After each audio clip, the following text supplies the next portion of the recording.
മധ്യ കേരളത്തിന്റെ ജനങ്ങൾ ചില കാര്യങ്ങൾ പറയുന്നുണ്ട്. കൊച്ചിയിലെ ജനങ്ങൾക്ക് ചില കാര്യങ്ങൾ പറയാനുണ്ട്. കൊച്ചിയിലെ ജനങ്ങൾക്ക് പറയാനുള്ളത് നിർണായകമാണ്. എക്സിറ്റ് പോളുകളൊക്കെ പറയുന്നത്. നമുക്ക് മധ്യകേരളത്തിലെ വിവരങ്ങളിലേക്ക് പോകാം. കൊച്ചിയിലെ ജനങ്ങൾ എന്താണ് പറയാനുള്ളത്? ആ ജനങ്ങളിലേക്ക്. നിലവിലുള്ള സർക്കാർ മാറും, അതോ പുതിയ സർക്കാർ വരൂ, അതോ ഈ സർക്കാർ തുടരൂ? ഈ സർക്കാർ തന്നെ തുടരും. എത്ര സീറ്റ് കിട്ടുമായിരിക്കും? സീറ്റും പ്രതീക്ഷിക്കാൻ പറ്റത്തില്ല. ഒന്നും പറയാൻ പറ്റത്തില്ല. അങ്ങനെ എക്സ്പെക്ടേഷൻ ഒന്നുമില്ല. ഇല്ല, അങ്ങനെ പ്രത്യേകിച്ച് മേ ബി UDF തന്നെ ആയിരിക്കും. ഒരു മാറ്റം ഉണ്ടാവുന്നത് തന്നെ അറിയുന്നു. ആര് വരുമെന്ന് തോന്നുന്നു? അങ്ങനെയല്ല, ആർക്കും ഭൂരിപക്ഷം ഇല്ലാത്ത രീതിയിൽ വരും എന്നുള്ളതാണ്. ഒരു തൂക്ക് മന്ത്രിസഭ വരുന്നുള്ള കാര്യം. അതെ.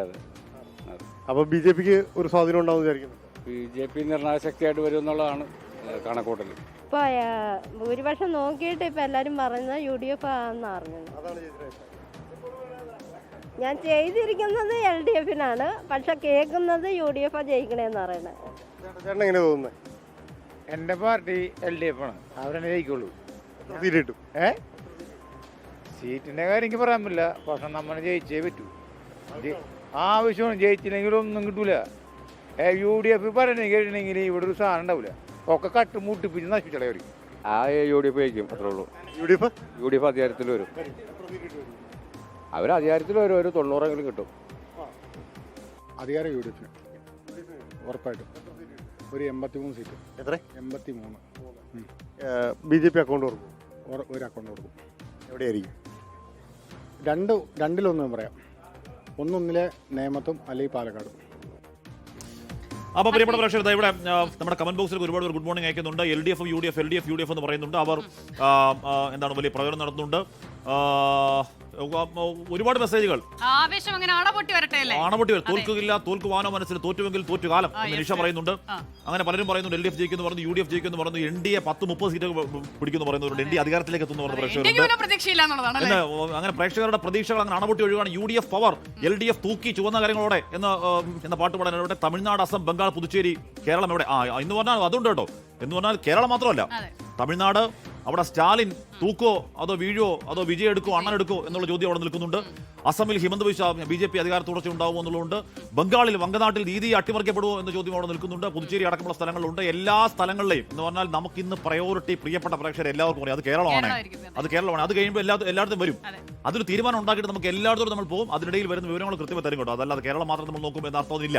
അപ്പോൾ ലാൽകൃഷ്ണൻ ഉണ്ട് കൊച്ചിയിലെ വിവരങ്ങൾ നൽകാൻ. പക്ഷേ അല്പം മുമ്പ് പ്രതികരണം കേട്ടപ്പോൾ എനിക്ക് ചേച്ചിയുടെ പ്രതികരണം കൗതുകരമായി തോന്നി. LDF വോട്ട് ചെയ്തു, പക്ഷേ UDF ജയിക്കുന്നതാണ്. അപ്പോൾ എന്താണ് എന്നുള്ളത് അറിയില്ല. അപ്പോൾ വോട്ട് ചെയ്തവർ ജയിക്കുമെന്ന് ഒരു ഉറപ്പില്ലാത്ത സാഹചര്യത്തിലേക്ക് കേരളം എത്തുന്നു എന്നുള്ളതാണ്. അപ്പോൾ നമുക്ക് പോകാം ലാൽകൃഷ്ണയിലേക്ക്. ലാൽകൃഷ്ണയുടെ കോതമംഗലം, പിറവം, മൂവാറ്റുപുഴ മണ്ഡലങ്ങളിൽ നിന്ന കോതമംഗലം MA കോളേജിൽ നിന്നാണ്.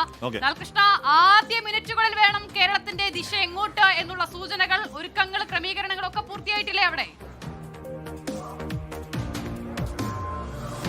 എല്ലാം സെറ്റാണ്. കോതമംഗലം അടിമുടി സെറ്റായിട്ട് നിൽക്കുന്നുണ്ട്. നിലവിൽ 3ഇടത്തെയും, അതായത് പിറവം, കോതമംഗലം, മൂവാറ്റുപുഴ എന്നിവിടങ്ങളിലെ കൗണ്ടിംഗ് നടക്കുന്നത് MA കോളേജിന്റെ ഇൻഡോർ സ്റ്റേഡിയത്തിനകത്താണ്. അതിനു വേണ്ടിയിട്ടുള്ള ക്രമീകരണങ്ങൾ പൂർത്തിയായി ഉദ്യോഗസ്ഥർ എത്തി തുടങ്ങിയിട്ടുണ്ട്. 7 മണിക്ക് തന്നെ ഉദ്യോഗസ്ഥർ പൂർണ്ണമായിട്ടും അകത്തേക്ക് കയറും. 8 മണിക്ക് കൗണ്ടിങ്ങിന് ആരംഭിക്കും എന്നുള്ളതാണ്. പോസ്റ്റൽ വോട്ടുകളാണ് ആദ്യ ഘട്ടത്തിൽ എണ്ണുക. ഏറ്റവും രസകരമായ കാര്യം എന്ന് പറയുന്നത്, സാധാരണഗതിയിൽ കിഴക്കൻ എറണാകുളം എന്ന് പറയുന്നത് UDF-ന്റെ ഒരു കുത്തക തന്നെയാണ്. പ്രത്യേകിച്ച് പിറവം, മൂവാറ്റുപുഴ, കോതമംഗലം എല്ലാം ആ രീതിയിൽ തന്നെ പോയിക്കൊണ്ടിരുന്നതാണ്. പക്ഷെ കഴിഞ്ഞ കുറേ നാളുകളായിട്ട് കോതമംഗലം കഴിഞ്ഞ 2 ടൈമായിട്ട് LDF-നൊപ്പം നിൽക്കുന്ന ഒരിടമാണ്. അതുകൊണ്ട് തന്നെ കോതമംഗലത്തൊരു അട്ടിമറി ഉണ്ടാകുമ്പോൾ മാത്യു കുഴൽനാടൻ്റെ തുടർന്നുള്ള വിധി അത് ഏത് രീതിയിലായിരിക്കും എന്നീ കാര്യങ്ങളെല്ലാം വളരെ ചർച്ചയാണ്. അതോടൊപ്പം തന്നെയാണ് അനൂപ് ജേക്കബിൻ്റെ കാര്യം. പിറവത്ത് അനൂപ് ജേക്കബിൻ്റെ ഒരു മാറ്റമുണ്ടോ, പിറവത്തിൻ്റെ മാറ്റമുണ്ടോ എന്നീ കാര്യങ്ങളെല്ലാം പറയണം. പക്ഷേ ഈ ആദ്യ ഘട്ടത്തിൽ തന്നെ ഇതിൻ്റെ കാര്യങ്ങൾ ഏകദേശം ഒരു ധാരണയിൽ എത്താൻ കഴിയും എന്നൊരു പ്രതീക്ഷ തന്നെയാണ് ഏറെക്കുറെ നമുക്കുള്ളത്. അതങ്ങനെ തന്നെ ഉണ്ടാകുമെന്ന് വിചാരിക്കുന്നു. നിങ്ങളെല്ലാം ഏത് മണ്ഡലം? എന്നാ പ്രതീക്ഷയ്ക്ക് എന്നാ വൺ സൈഡ് ഇലക്ഷൻ അല്ലേ ഇതിൽ പ്രതിപക്ഷം എന്ന് പറയാനുള്ള അങ്ങനത്തെ ഒരു സംഭവം ചോദ്യം ഉത്തരവൊന്നുമില്ല എന്നാണ്. ഒരു കുഴപ്പമില്ല. അനൂപ് ജയിക്കപ്പോൾ വൻ പുരുഷത്തോട് ജയിക്കും. കോൺഫിഡൻസ് ആണ്. എല്ലാം പിറവങ്കാരാണ്. കൊള്ളാം. അപ്പൊ പിറവത്തു നിന്നുള്ളവർ അനൂപിനൊപ്പം തന്നെ നിൽക്കുന്നുണ്ട്.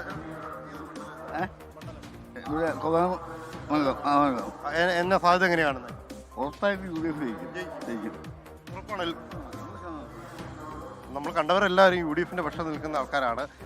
എന്തായാലും വിജയം അവർക്ക് അനുകൂലമാകും എന്നുള്ളതാണ് പറയുന്നത്. എന്താ റിസൾട്ടിനെ കുറിച്ചൊരു പ്രതീക്ഷ? കോതമംഗലം ആണ്ടി നിലനിർത്തും, 100% നിലനിർത്തും, ഉറപ്പാണ്. ഭരണവും LDF നിലനിർത്തും. അതെ, കോതമംഗലത്താണ് ഏറ്റവും കൂടുതൽ നിർണായകമായ ഒരു മത്സരം. കാരണം കട്ടയ്ക്ക് മത്സരം നടന്നൊരു മണ്ഡലമാണ് കോതമംഗലം. അതുകൊണ്ട് തന്നെ കോതമംഗലത്തെ റിസൾട്ട് ഏത് രീതിയിലായിരിക്കും എന്നൊരു ചോദ്യമുണ്ട്. കാരണം കഴിഞ്ഞ 2 ടേമായിട്ട് LDF ഭരിക്കുന്ന അല്ലെങ്കിൽ LDFന് മുൻതൂക്കം ലഭിച്ചതാണ്. പക്ഷേ കോതമംഗലം എല്ലാ കാലത്തും ഒരു UDF അനുകൂലമായിട്ടുള്ള മണ്ഡലമായിരുന്നു. അവിടെ നിന്ന് തിരിച്ചു പിടിച്ചതാണ് LDF. അവിടെ ഒരു അട്ടിമറി ഉണ്ടാകുമോ, ഒരു മാറ്റം ഉണ്ടാകുമോ എന്നുള്ളത് വളരെ നിർണായകമായൊരു ചോദ്യമാണ്. ഇതിനോടൊപ്പമാണ് പിറവം മൂവാറ്റുപുഴ മണ്ഡലങ്ങളെക്കുറിച്ചുള്ളത്. കഴിഞ്ഞ തദ്ദേശ തെരഞ്ഞെടുപ്പിലടക്കം പല കോട്ടകളും ഇളകി മറിഞ്ഞൊരു കാഴ്ച കൂടിയുണ്ട്. അപ്പോൾ ആ റിസൾട്ട്, ആ ഒരു റിഫ്ലക്ഷൻ ഇത്തവണത്തെ നിയമസഭാ ഇലക്ഷൻ്റെ ഓരോ ബൂത്തുകളിൽ നിന്നും നമുക്ക് കാണാൻ കഴിയുമോ എന്ന കാര്യം കൂടി കണ്ടറിയേണ്ടതുണ്ട്. ആ കണ്ടറിയാൻ വേണ്ടിയിട്ടുള്ള സജ്ജീകരണ സംവിധാനങ്ങളെല്ലാം ഒരുക്കിയിട്ടുണ്ട്. അത്യധികം ബന്ധോസും സുരക്ഷാ സംവിധാനങ്ങളോടും കൂടിയിട്ടാണ് നിലവിൽ കോതമംഗലത്ത് ഈ സൗകര്യങ്ങൾ ഏർപ്പെടുത്തിയിരിക്കുന്നത്. അങ്ങനെ പ്രശ്നബാധ ബൂത്തുകളോ മറ്റു കാര്യങ്ങളോ ഒന്നും ഉണ്ടായിരുന്നില്ല. അതുകൊണ്ട് തന്നെ വലിയ സംഘർഷത്തിനുള്ള സാധ്യതകൾ കണക്കാക്കുന്നില്ല. എന്നാൽ പോലും ഏതെങ്കിലും തരത്തിലുള്ള അനിഷ്ട സംഭവങ്ങൾ ഉണ്ടാകാതിരിക്കുന്നതിന് വേണ്ടിയിട്ട് കർശന സുരക്ഷയും സംവിധാനങ്ങളും ഒരുക്കിയിട്ടുണ്ട്. കാശ്മീർ ഓക്കെ, കോതമംഗലത്തെ കുതൂഹലം എന്ത് എന്ന് പറയുകയായിരുന്നു അവിടെ ലാൽകൃഷ്ണ. MA കോളേജിൽ നിന്നാണ് അവിടെ ചേരുന്നത്. അവിടെയാണ് പ്രധാനപ്പെട്ട വോട്ടെണ്ണൽ കേന്ദ്രം. ഇവിടെ ഷാന് ചോദിക്കുന്നത് പെരിന്തൽമണ്ണ ആര് ജയിച്ചു? ആരും ജയിച്ചില്ല, ജയിക്കാൻ പോകുന്നേ ഉള്ളൂ, വോട്ടെണ്ണൽ തുടങ്ങാൻ പോകുന്നേ ഉള്ളൂ.